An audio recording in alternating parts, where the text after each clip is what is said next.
Hey everyone, welcome back to our channel all about BI. I just wanted to quickly tell you about my personal mail ID in which you can contact me. Okay, so many people are asking some doubts and some clarifications as well, and you want to reach me personally. Okay, so that I wanted to share this mail ID with you. So this is nothing but funlearn7@gmail.com. So you can reach me in this mail ID for any clarifications or query regarding training, or it can be anything. Okay, so I just wanted to let you guys know about it.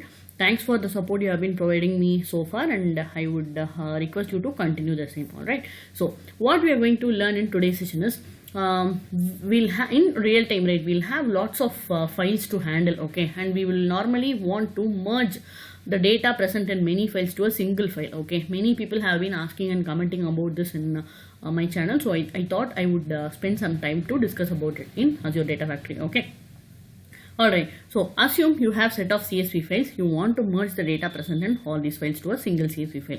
How to do that using copy activity? That's what I'm going to show you today. Okay, before I take you through the pipeline, I just wanted to show you about my input and output folders, from which we are going to take data and write data to. Okay, I have a demo container inside which I have input and output folders. Inside input folder, right, so I have dim.date.csv, dim.date1.csv and dim.salesperson.csv. These two files are having same structure, and this is having a different structure. Okay, so whatever we are going to see today, right, using copy activity, it doesn't validate the schema and all. Okay, it just brings data from all the files and it merges into a single file. Okay, so I just wanted to tell that information as well.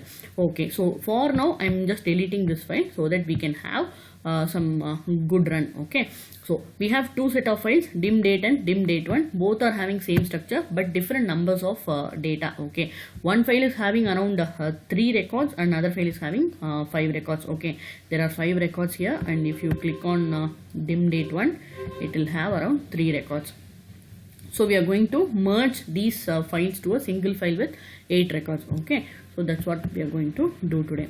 Alright, so how to do it using a copy activity? I have a simple copy activity wherein we have to configure source and sync. Okay, source is nothing but I'm just pointing to my input folder in my demo container as I have already shown you, and inside that I'm taking all the CSV files present. Okay, so this is the setting for source, nothing else.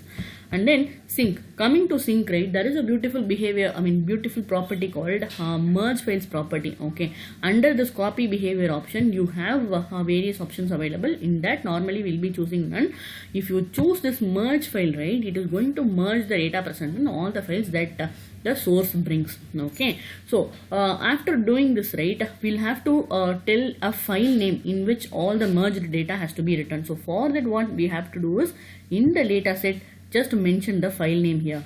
In output folder it has to write all the merged data to a testmerge.csv, and then make first row as header, so that it will bring the first row from source and it will be writing it to your merged file also. Okay, so this is how our settings look like. So it's very simple, right? We just have to choose this merge file and give a file name. That's all, we are done.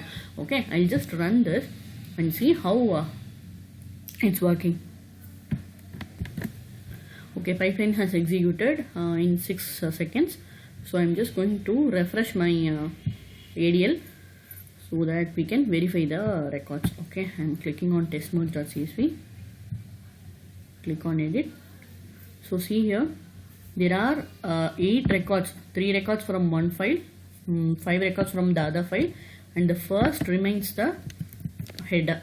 Okay, so this is how it works. Very simple, right? So I thought I'll share this for the benefit of all, so that you can make use of this functionality whenever you're coming across such situation. Okay, if you like my videos and you haven't subscribed, I request you to subscribe to my channel and support me. And thanks a lot for watching. Keep supporting.